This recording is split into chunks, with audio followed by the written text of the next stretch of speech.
शुरू कर दिया। अब मैं ये कह सकता हूं कि मोमेंटम वहां पहुंच गया जहां पे अली अमीन गंडापुर साहब ने सरेंडर किया था, यानी मामला वहां तक पहुंच गया। अब उतनी बड़ी तादाद में लोग दोबारा मोबिलाइज हो चुके हैं। अब इस तादाद को बढ़ाना है, इसको दुगना करना है। क्या ये जो मौजूदा टीम है वो कर पाएगी? वो तो बहुत एनर्जेटिक है, नौजवान है, वो रोजाना कोई ना कोई एक्टिविटी करते हैं। ना सिर्फ उन्होंने सूबे की परफॉर्मेंस से साबित किया कि वो बाकी सूबों से बेहतर परफॉर्म कर रहे हैं, बल्कि साथ ही साथ उन्होंने अपनी सियासी एक्टिविटीज को भी कई गुना तक बढ़ाया और बड़ा शानदार उन्होंने काम करके दिखाया। बड़े घाघ और पुराने सियासतदानों का इन्होंने मुकाबला किया नौजवानों की इस टीम ने, और इमरान खान साहब ने इस टीम पर भरोसा भी किया है। अब जनाब जो हरीपुर के मनाजिर हैं वो तो ये बता रहे हैं कि खैबर पख्तूनख्वा एक मरतबा फिर तैयार है। याद रखिएगा, जब ये क्राउड मालाकंड जाएगा ना, फिर आपको पता चलेगा, क्योंकि मालाकंड एक ऐसी जगह है जहां पे बहुत ताकत है पाकिस्तान तहरीके इंसाफ के पास। हजारा वो डिवीजन है या एबटाबाद हरीपुर जहां पे पीएमएलएन कहीं ना कुछ बाकी है। वो इलेक्शन तो नहीं जीत पाएंगे, नवाज शरीफ खुद यहां से इलेक्शन हार गए, लेकिन किसी ना किसी सूरत में कुछ ना कुछ उनकी बाकियात हैं वहां पे। फॉर्म 47 ना मिले तो इलेक्शन नहीं जीत सकते, लेकिन फिर भी आप ये कह सकते हैं कि वो वहां एग्जिस्ट करते हैं। मगर दूसरी जानिब जो वहां से रिस्पांस मिला पाकिस्तान तहरीके इंसाफ को या सुहेल अफरीदी को, अब प्लान उनका यह है कि पूरा पाकिस्तान बंद करना है। वो जब कहते हैं ना कि हर चौक डी चौक, तो इसका एक मतलब है। इसका मतलब है कि अब डी चौक जाने की जरूरत नहीं है, हर चौक को डी चौक बनाने की जरूरत है। आप पाकिस्तान के हर चौक में बैठ जाएं, हर जगह पे निकल के बाहर आ जाएं और पाकिस्तान के अंदर जो है वो काम रोक दे पब्लिक। यानी प्लान ये है कि पाकिस्तान में काम रोक दिया जाएगा और पब्लिक कहेगी जी हम काम नहीं करते, हम ये बैठे हुए, जब तक आप मुल्क को सीधा नहीं करते ना, आप काम करने नहीं दे रहे, आप काम चलने नहीं दे रहे, एक एक करके हम सबको मार रहे हैं, तो हम इकट्ठे होके आ गए, इकट्ठे ही मार दो। तो मार तो नहीं सकता कोई इतनी बड़ी तादाद में करोड़ों लाखों लोगों को। तो लोग जब अपने अपने इलाके पर निकल के बैठते हैं ना, तो एसएचओ की, थानेदार की कभी भी जरूरत नहीं होती कि वो लोगों के सामने आ जाए। मुझे अच्छी तरह याद है लाहौर शहर के अंदर जब अपनी गली में, अपने मोहल्ले में लोग निकलते हैं ना, तो पुलिस की जरूरत नहीं होती वहां पे आके मुदाखलत करने की। तो जब हर गली में, हर मोहल्ले में, हर इलाके में, हर चौक में डी चौक बनेगा और लोग निकलेंगे, जैसा कि पाकिस्तान तहरीके इंसाफ का एक प्लान है, तो फिर ये रियासत के पास किसी किस्म की गुंजाइश रहेगी नहीं। ये करेंगे क्या? ये सबसे पहले इंटरनेट बंद करेंगे। लोग जो है वो केबल वाला इंटरनेट इस्तेमाल करना शुरू कर देंगे, जिसको आप पीटीसीएल कहते हैं, या दूसरा इंटरनेट, लोग वो इस्तेमाल करेंगे। उसके बाद ये दूसरे मरहले में वो वाला इंटरनेट भी बंद कर देंगे। वो इंटरनेट बंद होने के बाद कम्युनिकेशन तकरीबन खत्म हो जाएगा। सिर्फ लाइनिंग वाले फोन अगर कहीं चल रहे होंगे तो चल रहे होंगे। तो कम्युनिकेशन खत्म होने का नुकसान सिर्फ लोगों को नहीं होगा, लोग तो बैठे रहेंगे या लोग इंतजार करते रहेंगे। तो क्योंकि कोई मारधार तो पाकिस्तान में हो नहीं रही, लोग पुरअमन एहतजाज कर रहे हैं। अगर लोग घर भी चले जाते हैं, कम्युनिकेशन खुलती है, फिर बाहर आके बैठ जाएंगे। तो इनके पास इसका हल ही कोई नहीं है। पुरअमन एहतजाज से बड़ा बदला ही कोई नहीं कि आप पाकिस्तान को बंद करें। अगर ये पूरे पाकिस्तान में मुकम्मल तौर पर इंटरनेट बंद कर देते हैं, तो पाकिस्तान की तमाम एटीएम मशीनें, तमाम पाकिस्तान के बैंक, तमाम पाकिस्तान के अंदर जितने भी लोग पूरी दुनिया के साथ कनेक्टेड है, वो कनेक्टिविटी खत्म हो जाएगी। सिक्योर लाइनें एक दो है जो गवर्नमेंट और एस्टेब्लिशमेंट के पास है, उनके जरिए से वो राब्ते में तो रह सकते हैं बैनुल अक़वामी तौर पे, लेकिन पाकिस्तान के मीडिया के पास भी इंटरनेट नहीं होगा, पाकिस्तान के सोशल मीडिया के पास भी इंटरनेट नहीं होगा, और एक अजीबोगरीब सूरत हाल पाकिस्तान में पैदा हो जाएगी। इस सूरत हाल को कोई भी हुकूमत 4-5 दिन से लंबा नहीं खींच सकती। अभी ईरान ने कुछ अरसा खींचा, लेकिन साथ ही उन्हें वो खोलना पड़ गया। जैसे ही उन्होंने मुजाहरों पे कंट्रोल किया, उन्हें खोलना पड़ गया। लेकिन ईरान में पुरतशद्दुद मुजाहरे हो रहे थे और बाहर से स्पॉन्सर्ड थे।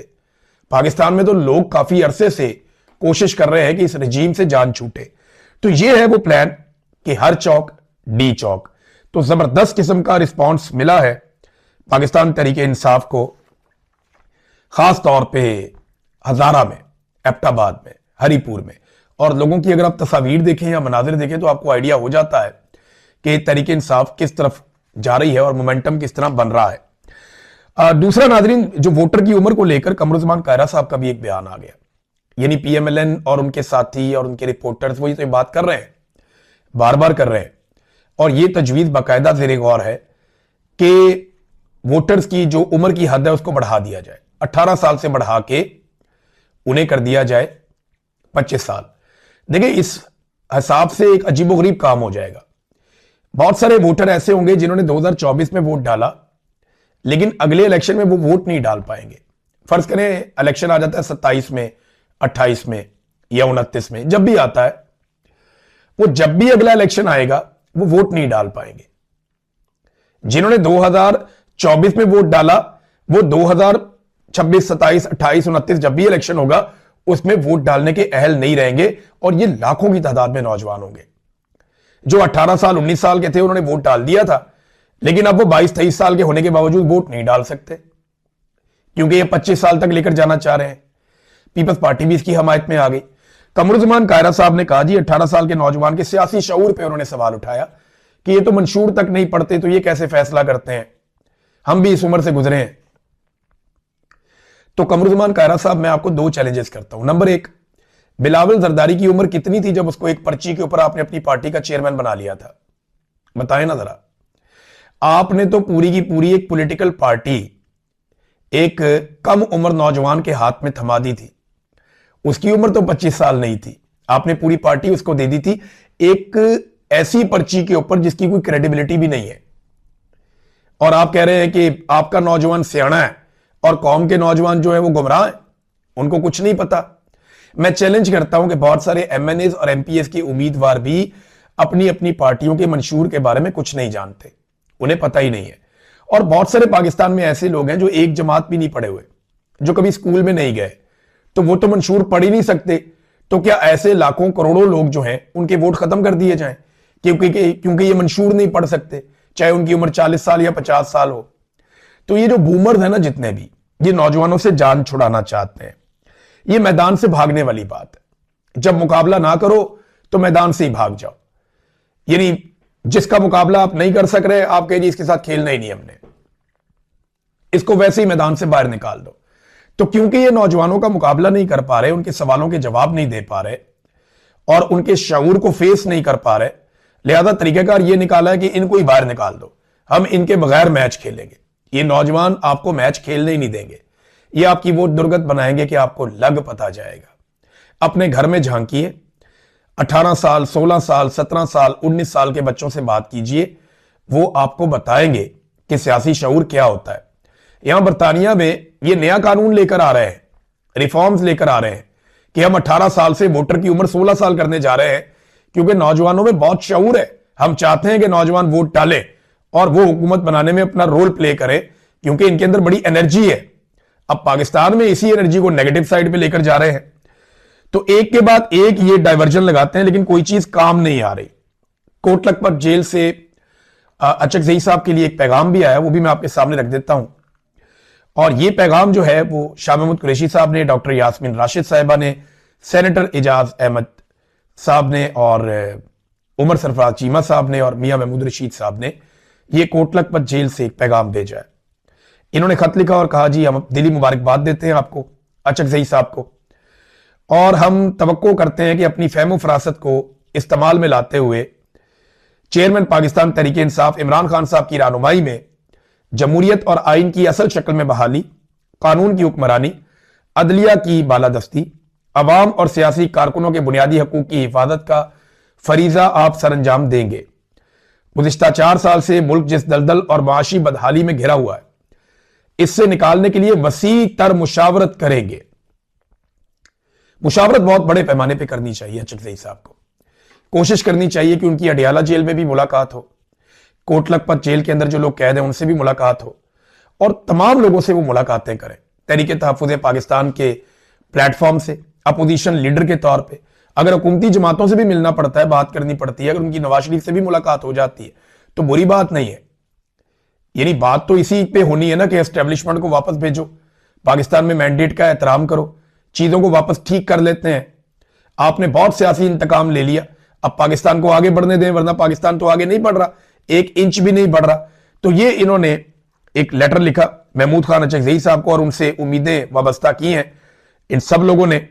नादरीन, एक और चीज हो रही है पंजाब में, खास तौर पे ये बसंत करवाना चाह रहे हैं। मैंने आपको पहले भी बताया था कि जनाब गुड्डी शुड्डी उड़ाएंगे बसंत करेंगे। बड़े लंबे अरसे से इस त्यौहार के ऊपर पाबंदी है। वजह यह थी कि जब हम लोग छोटे होते थे और पतंगबाजी करते थे ना, तो बड़ी कच्ची डोर होती थी। यानी मैं क्योंकि वहां पे सारी जिंदगी हम पल के बड़े हुए लाहौर में, तो हम जब ये पतंगबाजी करते थे ना, तो अक्सर डोर टूट जाती थी। जरा सी पतंग वजनी होती थी, हवा तेज चलती थी, डोर टूट जाती थी, कच्ची डोर होती थी और बड़ा मजा आता था। उस वक्त किसी का गला नहीं कटता था। जैसे ही किसी के सामने डोर आती थी, वो हाथ ऐसे मारते थे, डोर टूट जाती थी। हमें अपनी पतंग को टूटने से बचाने के लिए काफी डोर छोड़नी पड़ती थी। इसको पंजाबी की जबान में वो दमियां लगाना कहते थे। तो अक्सर गुड़ियां टूट जाती थी, लेकिन फिर आहिस्ता आहिस्ता चाइना से धागे आना शुरू हुए, कुछ इंडिया से धागे आना शुरू हुए और इतने मजबूत धागे आ गए कि आप उनके साथ ईंट बांध के घसीट लें, 2 ईंटें बांध के घसीट लें, फिर पतंगे टूटना बंद हो गई। हवा तेज होती थी, पतंग हवा में फट जाती थी, लेकिन वो टूटती नहीं थी, इतनी मजबूत डोरे आ गई। अब जब किसी के गले के सामने ये डोर आती थी, तो वो जो मर्जी करता रहे, तोड़ता रहे, ये टूटती नहीं, हाथ से टूटती नहीं, दांतों से भी नहीं टूटती। बाद औकात ऐसी डोरें आ गई, केमिकल वाली डोरें भी आ गई। उनकी वजह से लोगों के गले कटना शुरू हो गए। पहले कोशिश की गई कि इन डोरों पे पाबंदी लगाई जाए, लेकिन जब नहीं लग पाया तो फिर हुकूमत ने पाबंदी लगा दी पतंगबाजी पे। परवेज इलाही साहब ने पाबंदी लगाई, उसके बाद शहबाज शरीफ साहब ने इस पाबंदी को जारी रखा, उस्मान बुजदार साहब ने भी ये पाबंदी जारी रखी। अब मरियम नवाज साहिबा को एक कहीं से ख्वाहिश का इजहार किया गया है। आपको पता है किसकी ख्वाहिश मानती हैं वो? तो ख्वाहिश ये आई है कि जनाब बसंत मनाई जाएगी और इसके पीछे आइडिया ये है कि नौजवानों की डाइवर्जन लगाई जाए, नौजवानों की तवज्जो एक फेस्टिवल की तरफ की जाए, एक त्यौहार मनाया जाए और उस तरफ नौजवानों की तवज्जो कर दें, ताकि एक बसंत का फेस्टिवल आए, सारे कहें जी कमाल कर दिया इन्होंने, और फेस्टिविटी में चले जाएं। तो ये जो दिन होंगे एहतजाज के, जिसमें मोमेंटम बन रहा होगा, उसमें हम बसंत करके तो तवज्जो लोगों की इस तरफ कर देंगे और एक त्यौहार पूरी दुनिया को दिखाएंगे कि देखें जी पंजाब में कितना कमाल काम हो रहा है। अब ये तो है इनकी ख्वाहिश। अदालत के अंदर इन्होंने 27 किस्म की इन्होंने नुकात बताए अदालत में कि ये हमारा सिक्योरिटी प्लान है, हम बहुत सारे रिक्शे लाएंगे, हम बहुत सारा जो है वो लोगों को तारे प्रोवाइड करेंगे, सिक्योरिटी करेंगे, पाबंदियां लगाएंगे, हम गला नहीं कटने देंगे। ये इनका दावा है, अल्लाह करे ऐसा ही हो। लेकिन अगर बसंत हो जाती है तो इन्हें पूरे पंजाब की पुलिस को लाहौर में और जो बसंत का इलाका है वहां पे लाना पड़ेगा और इस बात का इन्हें ध्यान रखना पड़ेगा कि कोई इमरान खान के नाम वाली, कैदी नंबर 804 वाली या पाकिस्तान तहरीक इंसाफ के झंडे वाली पतंग हवा में ना आए। क्योंकि मेरी इंफॉर्मेशन के मुताबिक बेशुमार पतंगबाज ऐसे हैं जो पाकिस्तान तहरीक इंसाफ को पसंद करते हैं और लाहौर जहां पे ये फेस्टिवल करवाना चाह रहे हैं वहां पे लोग पागलों की तरह इमरान खान साहब को फॉलो करते हैं। लाहौर के 44 हलकों में से 41 हलकों में पाकिस्तान तहरीक इंसाफ फॉर्म 45 के मुताबिक जीती है। सिर्फ 3 हलकों में पीएमएलएन को कामयाबी मिली है, यानी 10% के करीब वो बाकी बचे हैं, बाकी पीटीआई है, बहुत तगड़ी है लाहौर में।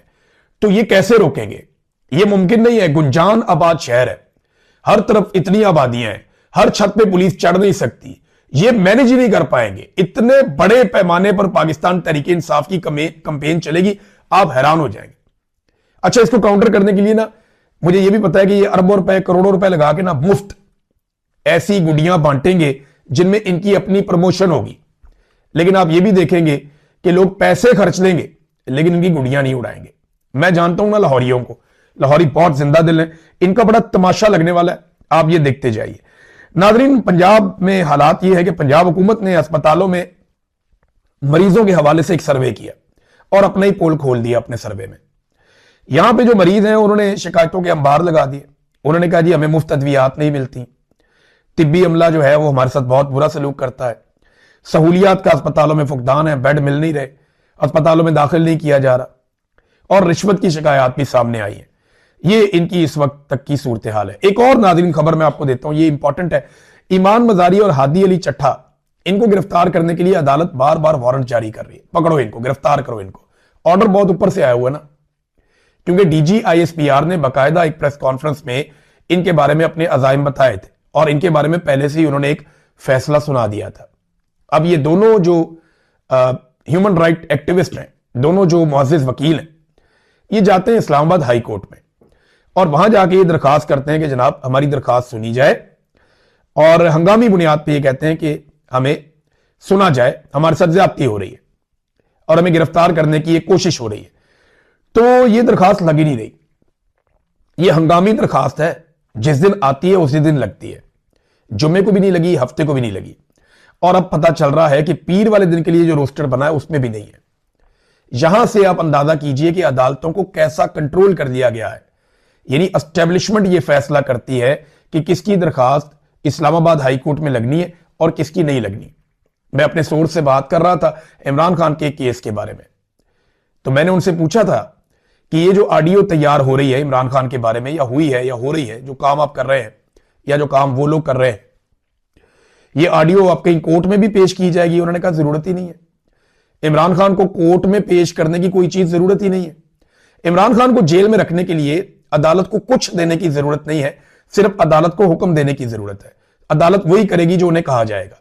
ये तो सिर्फ पब्लिक परसेप्शन के लिए ऑडियो जो है वो उसके ऊपर काम हो रहा है, और वो ऑडियो अब कुछ लोगों को सुनवाई जाएगी या सुनवाई जा चुकी होगी, अभी कुछ दिनों में आपको कंफर्मेशन आ जाएगी।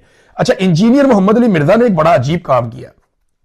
जब जीशान ने इंजीनियर को कहा कि मैंने आपकी रिकॉर्डिंग कर ली, जो आप लोगों ने मुझे सवालात फीड करने की कोशिश की इमरान खान के बुग़्ज़ में उसके खिलाफ, यानी आप लोगों ने इमरान खान के खिलाफ मजहबी नौइयत के घटिया सवाल मुझे फीड करने की कोशिश की, मैंने आपकी वो कॉल रिकॉर्ड कर ली। तो इंजीनियर साहब ने कहा आपकी तरबियत ही गलत हुई है, मां बाप तक पहुंच गए, ये कहा आपको ये करना ही नहीं चाहिए, ये इखलाक से गिरी हुई हरकत है, आपको इसकी इजाजत नहीं है, ये बातें करते रहे। लेकिन वही इंजीनियर एक और बयान में क्या कहता है? एक और बयान में कहता है कि इमरान खान साहब की वो ऑडियोज आ गई ना तो पता चल जाएगा कितना डट के खड़ा है। यहां नहीं कह रहा कि गैर इखलाकी काम है, यहां नहीं कह रहा कि एस्टेब्लिशमेंट के मां बाप ने उनकी गलत तरबियत की है इन जर्नैलों की जो कॉलें रिकॉर्ड कर रहे हैं जेल के अंदर, वहां नहीं कह रहा। अंदाजा करें, जब अपनी कॉल रिकॉर्ड हो गई तो मेयार कुछ और बना लिया। जब कॉल रिकॉर्ड हो गई, इमरान खान की बातचीत रिकॉर्ड हो गई, वहां पे मेयार कुछ और बना लिया। वहां क्या इमरान खान से पूछ के रिकॉर्ड कर रहे हैं? ऐसा तो नहीं है। और खुद की है 2 नंबरी। इमरान खान तो करता है ना बातें, और ये नजम सेठी कह रहे जी वो तो डट के खड़ा है, पीछे नहीं हट रहा। और नजम सेठी ने यह भी बताया, नजम सेठी किसका आदमी है, किनके साथ उनके ताल्लुकात है, सब जानते हैं। तो नजम सेठी साहब ने क्या बताया? उन्होंने बताया कि जो अमेरिका से लोग आए थे वो भी इमरान खान को मिलवाए गए। 2.5 घंटे इमरान खान के जाके लोग मिलते गए हैं और इमरान खान इनकार करते रह गए, मैं कोई डील नहीं करता भाई इनसे। इंजीनियर साहब ऐसा बता रहे हैं जैसे कि बहुत फ्रस्ट्रेशन है, और इमरान खान तो कह रहे हैं जी डील करो डील करो। ये कोई और पिक्चर दे रहे हैं, वो कोई और पिक्चर दे रहे हैं, और दोनों एक ही तरफ से आए हुए हैं। अजीब कंफ्यूजन पैदा की हुई है। इंजीनियर साहब जो है ना वो विकेट के दोनों तरफ खेलना चाह रहे थे, लेकिन बहुत बुरी तरह क्लीन बोल्ड हुए हैं और अपनी क्रेडिबिलिटी भी उन्होंने वाड़ ली है। एक दिन एक बात करते हैं, दूसरे दिन दूसरी बात करते हैं, तीसरे दिन तीसरी बात करते हैं। जो आदमी अपनी जुबान पे खड़ा ना रह पाए उसकी क्या क्रेडिबिलिटी है? यानी सियासत में आके ना अपना बेड़े ही गर्क कर दिया। बहरहाल चले, मर्जी है उनकी, जो मर्जी करे अपने साथ। डोनाल्ड ट्रंप ने ग्रीनलैंड पे कब्जा करने का हतमी फैसला कर लिया। वहां भी बड़ी बादनियात है, कभी डिटेल में बताऊंगा कि ग्रीनलैंड में क्या क्या है और किसको क्या चाहिए। लेकिन अपने अहम तरीन जो नेटो के इत्तेहादी हैं जिन्होंने इसकी मुखालफत की है, ट्रंप ने उनके ऊपर जून से 10% इजाफी टैरिफ आयद कर दिया। नेटो के इत्तेहादी हैं कौन कौन? फ्रांस, बर्तानिया, Germany, Denmark, Norway, Sweden, Netherland, Finland और भी ममालिक हैं। इनके ऊपर जनाब उन्होंने 1 जून से 25% तक इनका टैरिफ हो जाएगा, 10% मजीद लगा दिया इनके ऊपर। तो अब ना दुनिया थोड़ी सी चेंज हो रही है। यूरोप अमेरिका के ऊपर बहुत इन्हिसार करता था, लेकिन डोनाल्ड ट्रंप ने बहुत सारी चीजों को आने के बाद बदल दिया है। अब यूरोप यह भी सोचना शुरू हो गया कि उधर चाइना बहुत बड़ी ताकत है, रशिया उसके साथ अच्छे ताल्लुकात बना रहा है, हम अमेरिका के टोकरी में अपने सारे अंडे डाल के बैठे हुए हैं, और अमेरिकन जो हैं वो अब हमें कुछ बातों पे अमेरिकन प्रेसिडेंट आंखें दिखा रहे हैं। अब क्या ये अमेरिकन एस्टेब्लिशमेंट की भी पॉलिसी है? देखिए, बहुत सारे सवालात यहां पे जन्म ले रहे हैं। बड़ी इंटरेस्टिंग सिचुएशन आ गई, और डोनाल्ड ट्रंप को अब जो भी चीज नजर आती है ना, वो सिर्फ अमेरिकी मफाद देखते हैं। वो नहीं देखते कि ये जनाब मफाद किसी और मुल्क का है, कोई इत्तेहादी मुल्क है, कोई दोस्त मुल्क है, वो ये नहीं देखते। वो ये देखते हैं जनाब कि अगर फायदा अमेरिका का हो रहा है ना किसी चीज में, तो उसके लिए डोनाल्ड ट्रंप किसी भी लेवल तक जाते हैं। अब ये फिलहाल ये चीजें हो रही हैं। इसके साथ हम इसके ऊपर हम नजर रखेंगे, चीजें आपके साथ शेयर करेंगे। सियासत.pk का नाजरीन दफ्तर बिलाखिर बंद हो गया। जुल्म और जबर की एक और दास्तान लिखी गई है, यह हमारे दिल पे लिखी गई है। हम इसे याद रखेंगे और भूलने उनको भी नहीं देंगे जिन्होंने यह दफ्तर हमारा एक और बंद करवा दिया है। और मजीद खबरें अगले वीलॉग में देता हूं। अब तक के लिए इतनी, अपना ख्याल रखिएगा, अपने चैनल का भी। अल्लाह हाफ़िज़।